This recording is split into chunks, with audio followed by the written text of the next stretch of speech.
এই ভিডিওটা সম্পূর্ণ তৈরি করলাম স্কুলে যেরকমভাবে প্রশ্ন করা হয় না সেই প্রশ্নের ওপরে। আচ্ছা, এই ধরো আমরা যখন স্কুলে পড়তাম তখনকার কথাই যদি ধরে বলতে চাই তাহলে প্রথমে আসি ভূগোল সংক্রান্ত কিছু প্রশ্নের।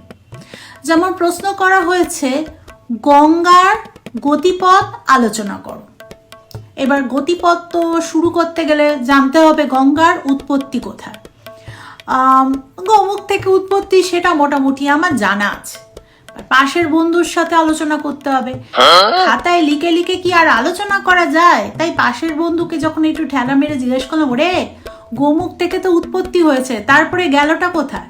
সে বলল কোনো ব্যাপার না, গোমুখ থেকে উৎপত্তি হয়েছে বটে, তারপরে এদিক ওদিক নানাভাবে যাতায়াত করে বাংলাদেশে ঘুরে সাগরে পড়েছে। ব্যাস ওইটুকু আলোচনা করতে না করতেই টিচারের হুমকি, এই কথা বলছো কেন? একদম কথা বলা যাবে না। আরে আলোচনাটা তাহলে হবে কি করে? ওই তো হলো 1 নম্বর প্রশ্নের কথা। তারপরের প্রশ্নটা লিখেছে ভারতীয় জলবায়ুর বিচার বিশ্লেষণ করো।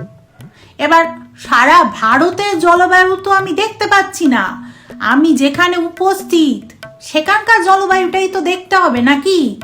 সেইটা বিশ্লেষণ করতে গিয়ে যখনই জানলার দিকে বা জানলার বাইরের দিকে তাকাচ্ছি সঙ্গে সঙ্গে টিচার বলছে, এই কি করছো? পরীক্ষার সময় চলে যাবে, খাতার দিকে তাকাও, জানলার দিকে তাকাচ্ছ কেন? জানলার দিকে তাকানো যাবে না। তাহলে বলো বিশ্লেষণটা হবে কি করে? যেমন কোশ্চেন করেছে সেই মতো কাজই করতে দিচ্ছে না একটাও। তারপরের প্রশ্নটা এসেছে ভূমিকম্পের প্রভাবে কি হয়। সঙ্গে সঙ্গে টেবিলটা নাড়াতে লাগলাম। সঙ্গে সঙ্গে টিচার এসে বলছে, এ কি টেবিল নাড়াচ্ছ কেন? সব জিনিসপত্র পড়ে যাচ্ছে তো। কিন্তু আপনি তো বললেন ভূমিকম্পের প্রভাবে কি হয়, সেটাই ডেমো দেখিয়ে দিচ্ছি। ভূমিকম্পের প্রভাবে সব পড়ে যেতে পারে, যেমন বাড়িঘর ভেঙে যেতে পারে, সেরকম বাড়িঘরের মধ্যে জিনিসপত্রও পড়ে যেতে পারে, পড়তেই পারে। ভুল কোথায়? কোনোটার মধ্যে কি ভুল আছে? কোশ্চেন পেপারটাই এমন ভাবে করা, তার উত্তর তো এভাবেই দিতে হয়। তোমাদের কি মতামত বলো দেখি।